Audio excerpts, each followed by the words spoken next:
우리 성도는 우리는 세상을 살아가면서 하나님께서 우리 인간 가운데 무엇을 가장 귀하게 여기신지 이것을 잘 알고 신앙생활을 하셔야 됩니다. 하나님은 바로 우리 심령 가운데 믿음이 있는지 없는지 이게 관심을 갖고 계시는 거예요. 아벨과 가인이 똑같이 주 앞에 제물을 드리지만은 우리 주께서 아벨의 제물은 받으시고 가인의 제물은 받지 않은 것을 잘 알고 있습니다. 히브리서에 보면은 아벨은 믿음으로 보다 나은 제사를 지나고 이렇게 기록되어 있는 거예요. 다시 말해 우리 하나님께서는 왜 아벨의 제사를 받으시고 참 가인의 제사를 받지 않았는고, 그것은 아벨은 믿음을 가지고 제사를 지났고 가인은 믿음이 없이 제사를 지나기에 받지 않은 거예요. 우리 성도는 우리가 오늘 예배를 드릴 때도 우리 하나님께서는 우리 예배 속에 믿음이 있는지 그에 관심을 갖고 계십니다. 우리가 기도할 때, 우리가 찬양 드릴 때 우리의 기도와 찬송 가운데 과연 믿음이 있는지 우리 주님은 그것에 관심을 갖고 계시는 거예요. 우리 성도는 하나님은 모든 소유하고 계세요. 그분은 모든 것을 자녀들 우리에게 주기를 원하고 계십니다. 우리는 또 주님께 많은 것을 필요로 하고 또 받기를 원하고 있습니다. 그러나 아무리 우리가 받기를 원하고 그분이 주기를 원하신다 할지라도 우리 하나님과 인간 사이에는 믿음이라고 하는 관문을 통하지 않고는 거래가 성립이 안 되게 되어 있습니다. 그건 왜 그런 거 아닐까? 우리 조상 아담 이브가 선악과를 따먹고 범죄할 때 그들은 선악과를 따먹으면 정령 죽으리라고 한 하나님의 말씀을 믿지 않았기 때문에, 불신했기 때문에 죄를 지은 거예요. 그래서 이 성경 말씀은 불신앙이 바로 죄라고 말씀하고 계십니다. 그렇기 때문에 우리가 주님과 더불어 우리 거래를 하기 위해서는 반드시 믿음이라고 하는 관문을 통해서 우리는 거래를 하게 되어 있는 겁니다. 우리 성도는 정말 우리가 구원도 바로 믿음으로 방식을 잘 알고 있죠. 이 성경 말씀은 우리에게 무엇을 이야기하고 있습니까? 이 성경 말씀은, 즉 이 복음이라고 하는 것은 우리 모든 인간은 죄인으로 태어났기 때문에 죄를 짓지 않을 수가 없는 것을 말씀하고 계신 거예요. 우리가 죄를 짓고 살기 때문에 우리가 영계에 들어가면 영원한 감옥에 들어갈 수밖에 없는데 그 감옥을 바로 지옥이라고 부르고 있습니다. 우리 하나님께서 우리를 사시기 때문에 우리를 그 지옥에 보내실 수가 없어 그분이 2000년 전에 이 땅에 오셔서 십자가를 지고 우리가 받을 벌을 다 받아주신 거예요.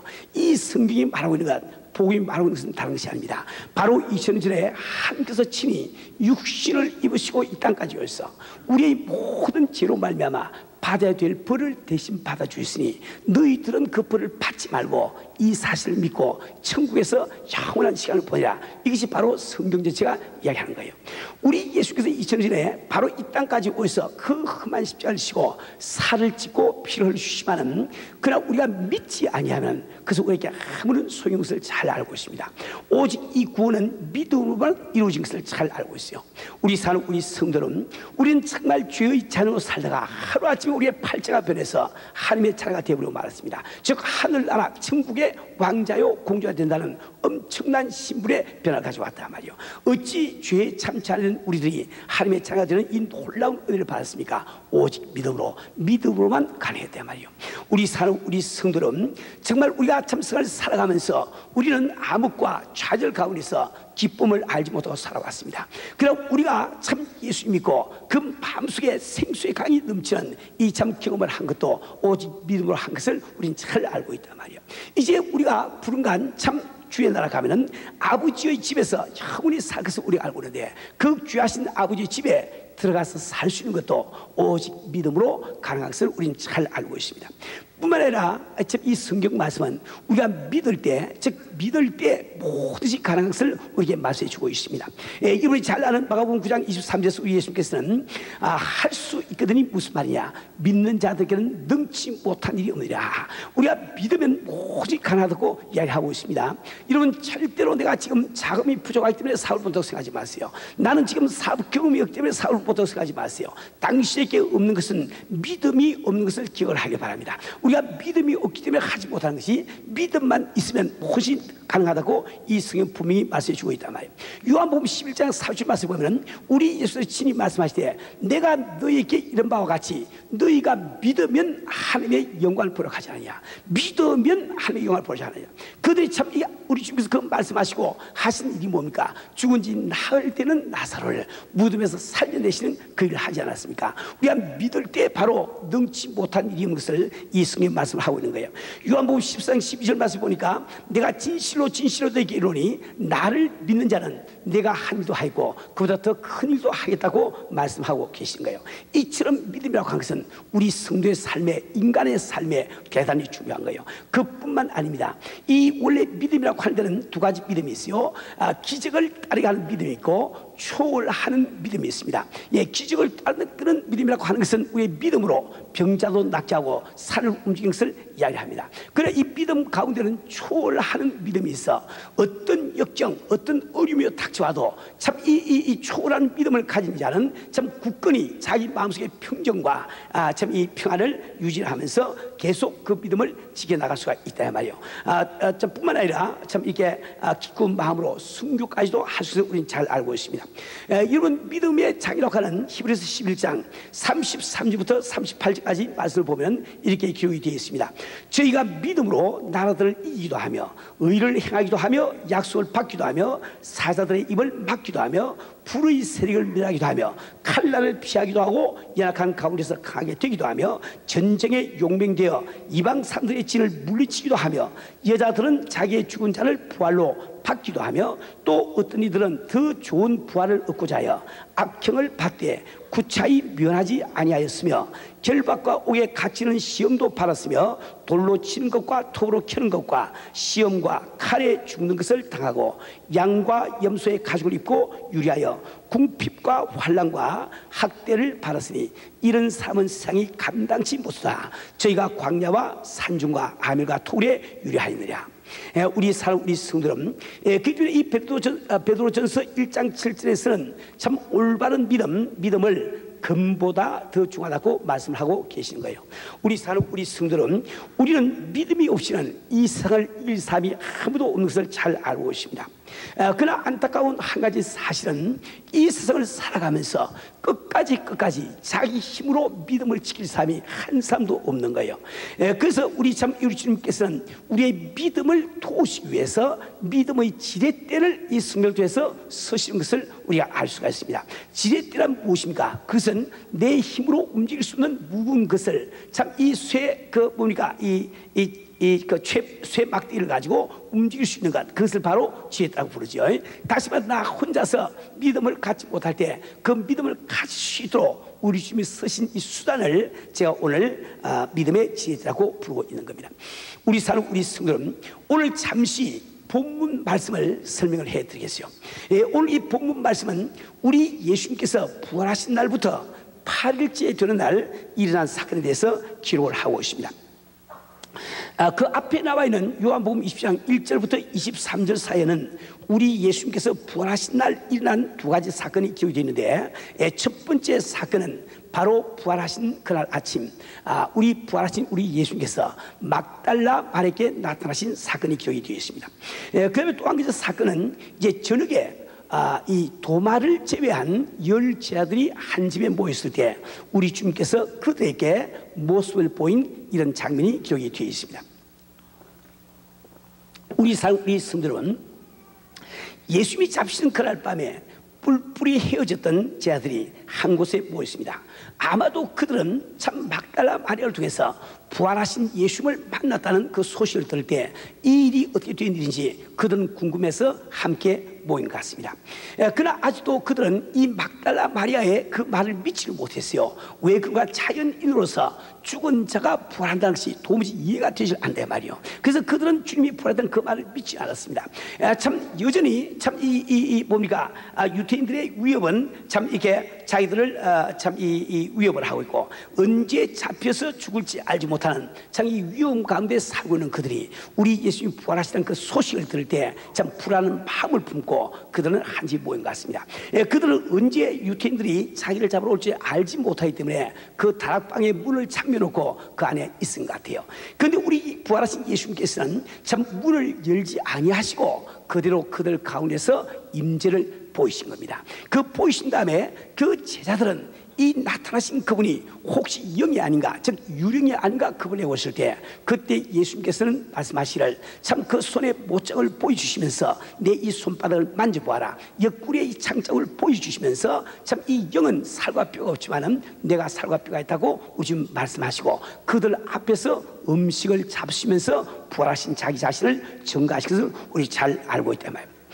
그때 참 이 제자들은 참 땅에 떨어졌던 그 믿음이 참 하루 치솟는 이런 그 경험을 한 것을 우리는 가히 짐작을 할 수가 있습니다. 근데 그때 그 열 제자들이 모였을 때 도마는 바로 그곳에 없은 거예요.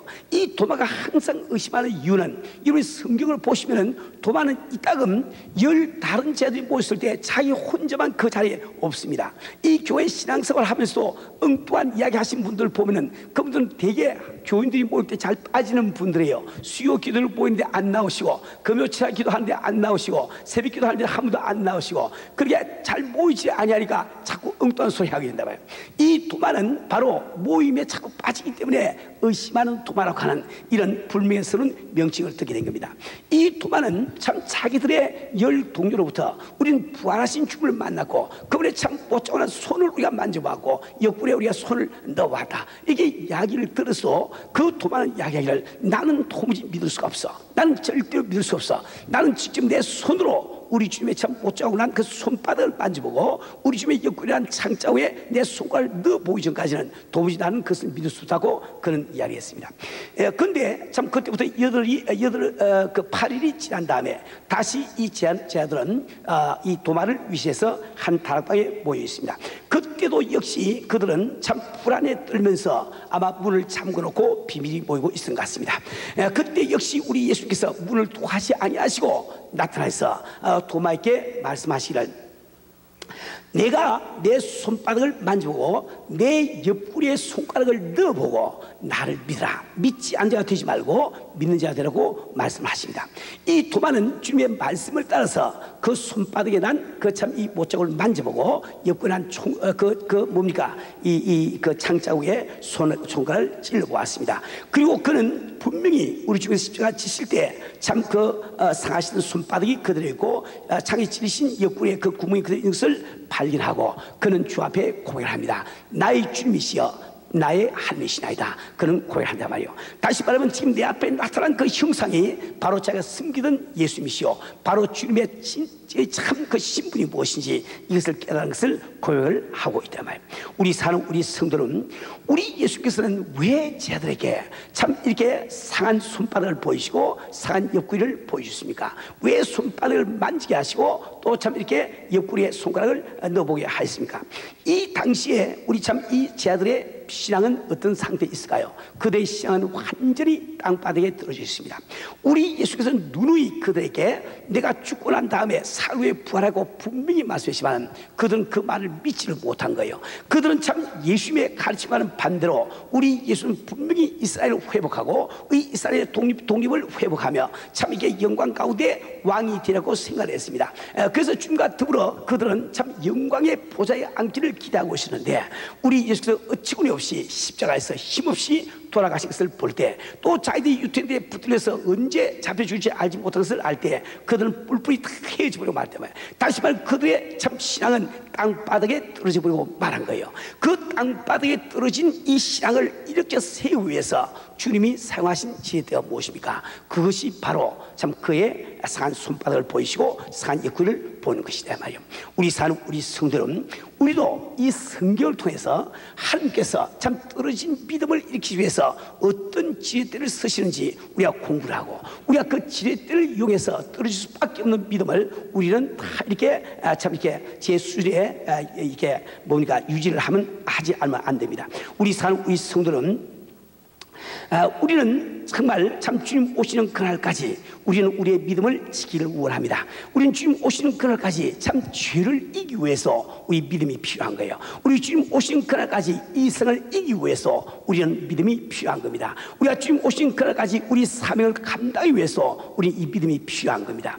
우리 주님께서 참 예배하신 모든 축복을 내 것으로 만들기 위해서 우리는 이 믿음이 필요한 거예요. 우리 사는 우리 성도는 그렇기 때문에 우리는 이 설교 말씀을 통해서 바로 우리의 믿음을 일으키기 위해서 우리 주님이 즐겨 서시는 그 지렛대가 무엇인지 이것을 우리가 알고 우리의 일상생활 가운데, 우리 신앙생활 가운데 이 믿음의 지렛대를 사용함으로 우리 믿음을 지켜나가지 않으면 안 됩니다. 우리 성도는 첫 번째로 우리 주님이 쓰시는 이 지렛대는 방금 본문에서 본 것처럼 바로 우리 예수님의 십자가의 죽음이요, 그분께서 참 십자가에서 흘리신 보혈인 것을 꼭 기억을 하기 바랍니다. 우리가 세상을 살아가며 믿음이 약해질 때마다, 하늘나라에 대한 우리의 소망이 희미해질 때마다 우리는 예수님의 죽으심을 다시 한번 생각하고 그분이 흘리신 보혈을 다시 한번 생각하지 않으면 안 됩니다. 이 주님께서는 못자국난 손을, 참 창자국난 그 허리를 이렇게 믿음의 지렛대로 쓰신 경우가 또 성경의 다른 곳에 나와 있습니다. 바로 누가복음 24장 13절부터 35절에 나와 있는 엠마오로 가는 두 제자의 기록에 나와 있는 거예요. 우리 성도는 여러분이 잘 아신 것처럼 우리 예수님이 부활하신 그날, 참 이 두 제자, 예수님을 섬기던 두 제자가 예루살렘에서 25리쯤 떨어진 엠마오라는 시골 동네로 내려가고 있습니다. 왜냐하면 그들은 참 이게 막달라 마리아가 부활하신 예수를 만났다는 그 이야기를 듣지만은 그 이야기를 믿지를 않았던 거예요. 그렇기 때문에 그들은 예루살렘에 머물고 있지 않고 그들은 시골로 내려가고 있습니다. 그들은 시골로 내려가면서 참 예수님께서 어떻게 억울한 죽음을 당하신지 이 이야기를 주고받으면서 내려가고 있습니다. 그때 우리 부활하신 예수님께서 그들에게 나타나서 그들 곁으로 다가갔습니다. 그러나 그들은 이 부활하신 예수님을 알아보지를 못한 거예요. 우리 예수님께서는 그들의 말을 한참 들으시다가 그에게 묻습니다. 너희들은 무슨 이야기를 하고 있느냐? 그때 그들은 이야기하기를 참 의한 눈초리로 참 예수님을 바라보면서 걸음을 멈추고 반문을 합니다. 당신이 예루살렘에 오가면서 그들의 일어난 일에 대하여 모르느요? 나사렛 예수의 일이니 그는 훌륭한 스자였는데 대제사장들과 또 간원들이 사형 판결에 넘겨주어서 십자가에 못 박느냐고 이야기합니다. 그들은 계속해서 예수님이야말로 이스라엘을 구속할 분으로 여겼는데 슬픈 종말을 구한 것을 말하며 어떤 자들이 부활하신 예수님을 만났다고 말하여 제 아들의 마음을 놀라게 했다고 말합니다. 그들은 막달라 마리아가 부활하신 예수님을 만나던 이 말을 전혀 믿지를 않았던 거죠. 우리 예수님은 그들이 믿지 못하는 미련함을 나무라시고 구약 성경이 바로 예수님의 죽으심과 부활에 대해서 증가하고 있지 않냐, 그것을 친히 말씀을 다 가르칩니다. 근데 그날 드디어 참 해가 저물어졌을 때에 그 두 제자들은 앞으로 나아가려고 하는 예수님에게 함께 주막에 들어가서 잡수고 유하기를 권합니다. 우리 예수님께서는 그들과 함께 들어가서 참 이게 함께 식사를 하시면서 떡을 가지고 축사하시고 떡을 떼어줄 때 성경 이렇게 기록이 되어 있습니다. 누가복음 24장 30절과 30절 말씀 보면은 저희와 함께 음식 잡수실 때 떡을 가져다 축사하시고 떼어 저에게 주심에 저희 눈이 밝아져 그인 줄을 알아보더니 예수는 저에게 보이지 아니하시는지라. 즉 우리 예수께서 떡을 떼어줄 때 홀인이 이 두 제자의 눈이 밝아져서 예수를 알아보았다고 되어 있단 말이에요. 우리 성도는 예수님이 떡을 떼어서 저렇게 나눠줄 때 어떻게 그들의 눈이 밝아서 예수님을 보게 됐을까요? 한번 상상을 해보기로 합니다. 유대인들이 먹는 이 떡이라고 하는 것은 이렇게 얇게, 비싸 얇게 이렇게 동그랗게 이게 되어 있단 말이에요. 이 떡을 갖다가 떼서 나눠주려고 하면은 자기 그 떡 한 똑 규칙을 이렇게 쥐게 될 거예요. 줄 때 바로 이 손바닥에 나 있는 그 엄청난 흉측스러운 그 참 못자국이 제자들의 눈에 보입니다. 이것을 떼기 위해서 이렇게 손을 돌리게 될 때 그 제자들은 어쩔 수 없이 그 못자국 난 손을 바라보게 된단 말이에요. 이 손을 바라볼 때 그들은 바로 부활하신 예수님을 알아보게 된 거예요. 다시 땅에 떨어지던 믿음이 하늘까지 솟구신 것을 우리는 잘 알고 있다. 그들은 그 즉시에 예루살렘에 돌아가서 다른 제자들에게 부활하신 예수님을 본 것을 보고한 사실을 우리는 잘 알고 있습니다. 우리 성도는 우리는 정말 이 주님께서 참 떨어진 제자들의 믿음을 일으키기 위해서 그분의 못자국난 손을 보이시고 창자국난 그 옆구리를 보이심으로 말미암아 믿음의 지렛대로 승선을 잘 여러분 기억을 하십니다. 우리 성도는 우리도 이 세상을 살아가면서 우리의 믿음이 떨어지고 목표가 흐려질 때마다 우리 예수님께서 참 이 바르신 그 상처와 흐르신 보혈을 생각하며 우리의 믿음의 지렛대로 삼지 않으면 안 됩니다. 우리 사는 우리 성도는 우리는 예수님께서 흐르신 그 보혈이 어떤 능력이 있는지 우리는 기억을 해야 됩니다. 우리 예수님의 보혈은 크게 세 가지의 능력이 있는 거예요. 제일 첫째 한 가지 무슨 능력이 있는 거? 우리의 모든 죄를 맑게 씻기시는 능력이 있는 거죠. 우리가 어떤 큰 죄, 아무리 참 이게 참 큰 죄를 지었다 할지라도 우리가 주님의 보혈을 믿을 때 그 주님은 오늘 이 시간도 우리의 모든 죄를 참 눈같이 희게 주면 우리는 잘 알고 있습니다. 내가 예수 믿기 전에 지은 죄뿐만 아니라 예수 믿고 난 다음에 지은 죄를 할지라도 어떤 죄를 할지라도 우리가 주 앞에 자백할 때 저는 미쁘시고 어로서 우리의 모든 죄를 사하시며 우리 모든 불에서 근심을 우리가 참 잘 알고 있다 말입니다.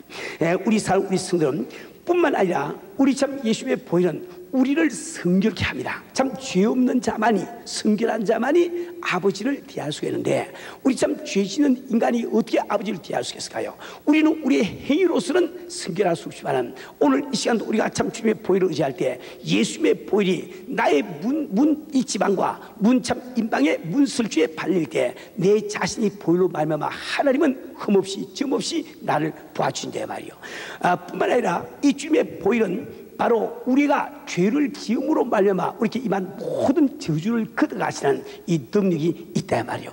왜 인간은 질병을 앓습니까? 왜 인간은 이 가난을 경험합니까? 왜 인간은 가정 불화를 우리 경험해야 될까요? 이것은 모두 우리가 참 죄로 말미암아 사탄 마귀의 종이 되기 때문에 사탄 마귀가 시켜서 우리가 하는 거예요. 그러나 우리 예수님께서 참 이 십자가에서 피를 흘리심으로 말미암아 우리의 죄값을 다 치러 주시기 때문에 이제 그 보혈을 믿는 사람은 그대로 질병에서 나을 수가 있다 말이요. 그 보혈의 공로를 믿는 그 사람이 내 간에서 헤어지는 역사가 그대로 일어날 수가 있다 말이요. 그 참 이 주님의 보혈의 공로를 믿는 그 사람이 참 하나가 되지 못한 가정이 하나가 될 수 있는 이런 초자연적인 참 은혜를 힘입을 수가 있다 말이요. 우리는 오늘 이 보혈에 대해서 생각할 때 세 가지를 다시 한번 기억하세요. 이 주님의 보혈은 우리의 죄를 어떤 죄도 씻어주시는 능력이 있고 우리 자신을 하나님 앞에서 참 성결케 하시는 능력이 있으며 그 다음에 우리에게 임한 모든 저주를 걷어가시는 이 능력이 있음을 꼭 기억을 하기 바랍니다.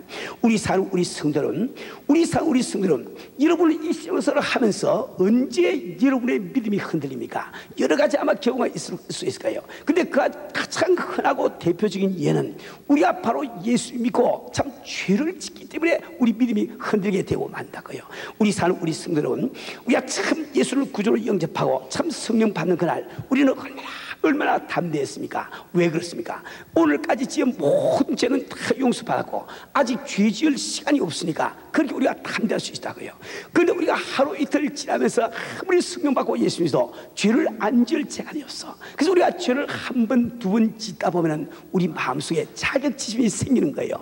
내가 정말 믿는 속에서 또 죄를 지었으니 이제 주님께서 내게 무슨 관심을 가실고 그래서 그 관심이 믿어지지 않기 때문에 우리는 점점 기도를 참 줄이고 또 기도를 참 믿음 없이 형식으로 하게 되는 거예요. 그러다 보니까 주님과 나 사이는 참 이 관계가 끊어지고 교통이 끊어지고 그분께서 공급하시는 양식이 없기 때문에 우리 믿음이 흔들게 되고 마는 겁니다. 우리 성도는 우리는 언제 믿음이 흔들립니까? 내가 정말 참 죄를 짓기 때문에 주 앞에 성결된 삶을 살 수 없기 때문에 이 거룩하신 하나님 앞에 나가기가 자꾸 꺼리신다 말이요. 그럼 우리 성도는 우리는 그럴 때마다 우리는 다시 한번 이 주님께서 흘리신 보혈을 믿음의 지혜토로 삼고 일하지 않으면 안 되는 거예요. 우리 주님께서는 우리가 어떤 죄를 짓더라도 그분께서는 그 죄를 다 씻으실 참 생각을 하시고 그 마음을 품으시고 그분이 피 흘리셔서 꼭 기억해야 됩니다. 우리가 아무리 큰 죄를 지었다 할지라도 아무리 큰 죄를 지었다 할지라도 내가 지은 그 죄보다는 주님의 보혈의 능력이 더 큰 것을 믿으시고 그때 신앙이 떨어지려고 할 때 우리는 그 보혈을 지혜토록 삶아서 내 믿음을 일으키지 않으면 안 된다 말이에요. 우리 성도는 두 번째로 우리 주님께서 우리가 써야 될 그 믿음의 지혜에 대해서 좀 말씀을 드리려고 합니다.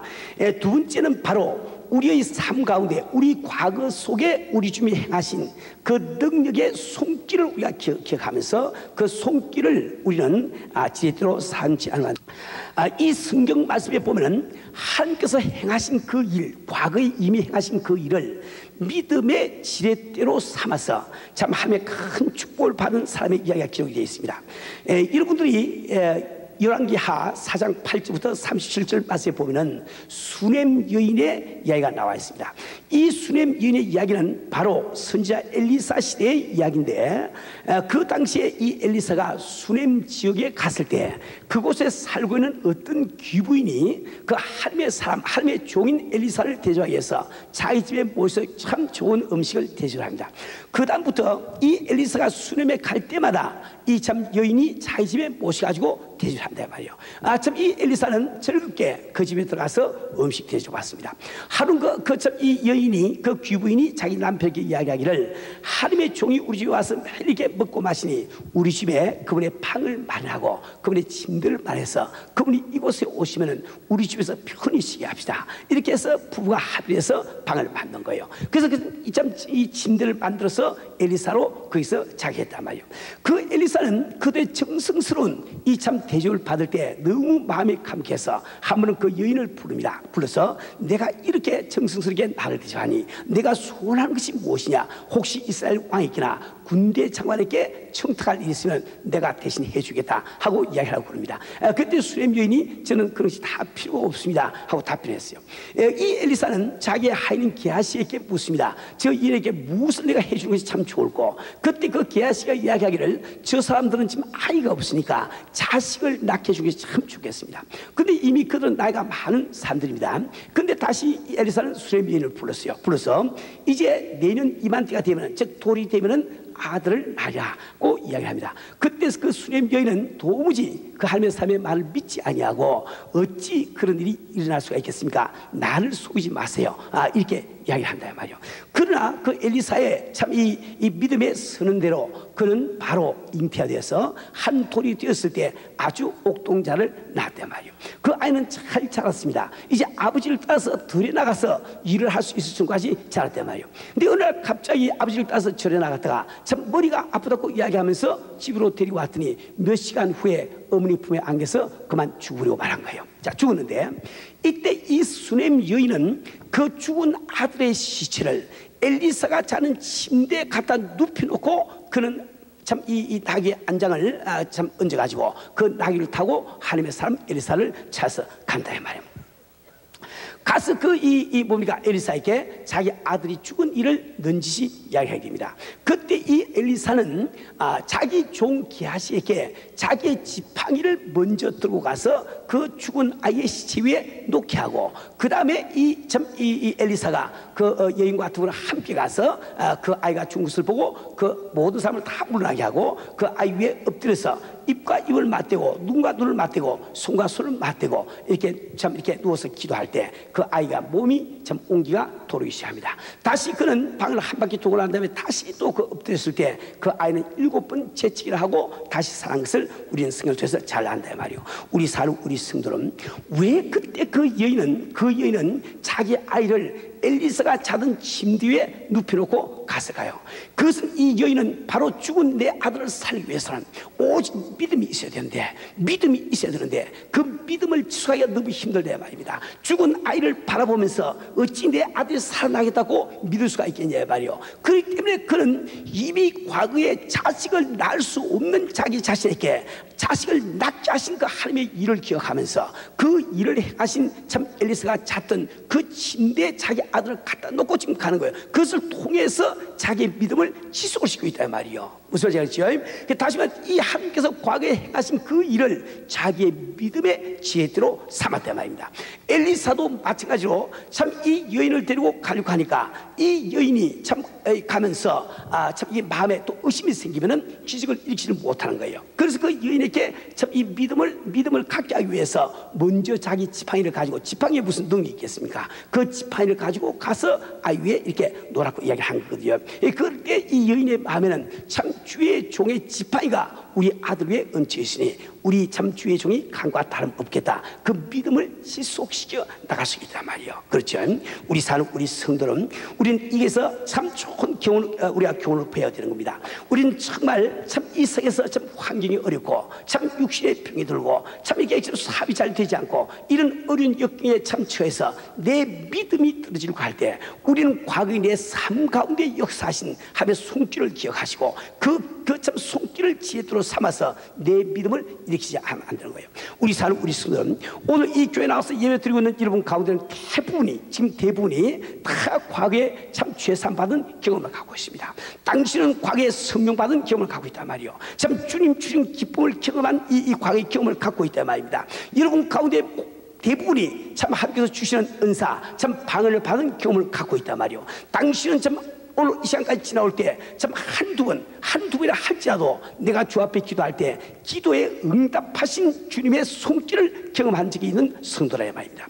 우리가 정말 우리의 믿음이 식어갈 때, 우리의 믿음이 땅에 떨어지고 갈 때, 과거의 내 삶 속에 역사하신 주님의 손길을 기억할 때 우리 믿음을 다시 일으킬 수 있는 거예요. 왜 그런가 하니까 우리 주님은 참 어지나 오리라 영원히 통일하시고 함이시라.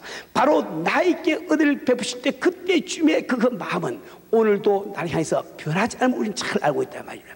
우리 사는 우리 성도는 우리는 정말 주 앞에 참 응답받은 기도를 항상 기억을 하면서 그것을 믿음의 지렛대로 삼고 살아야 되는 거예요. 우리는 응답받지 못한 기도를 생각할 필요가 없는 겁니다. 내가 잘못 구해서 응답받지 못한 기도는 잊어버리시고 응답받은 기도만 내가 기억을 하고 내가 어려울 때 참 힘이 없이고 믿음이 떨어질 때 우리는 바로 그것을 믿음의 지렛대로 삼아가지고 과거에 나를 도우신 하나님은 지금도 같은 하나님이시니 어찌 그가 나를 도와주지 아니하시라. 우리 믿음을 가지고 승리해야 되는 거예요.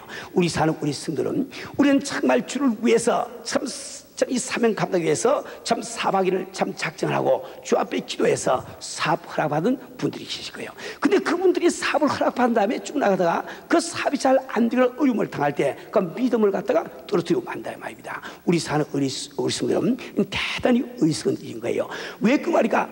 이 사업을 일으키신 하나님이 계시면 그분은 어지나 오리라 영원히 통일하신 하나님이시기 때문에 오늘 내가 사업적으로 어떤 역경 어떤 어려움을 당해도 그분은 바로 그것을 갖다가 다시 일으킬 수 있는 하나님을 믿어질 거 아닙니까? 그 믿음을 지속할 때 우리 중에서 역사하심을 이 성경 우리에게 말씀해주고 있지 않냐 말이요. 우리 사는 우리 성도 여러분들은 정말 앞으로 정말 어떤 참 이렇게 믿음의 시즌이 온다 할지라도 우리 주님의 죽으심과 그분이 흘리신 보혈 이것을 믿음의 지혜로 삼으시고 내 삶 가운데 역사하신 하나님의 은혜 그분의 손길을 기억하시고 그래서 믿음의 지혜로 삼아서 믿음 지키시는 이분 되시기를 주님은 축원합니다.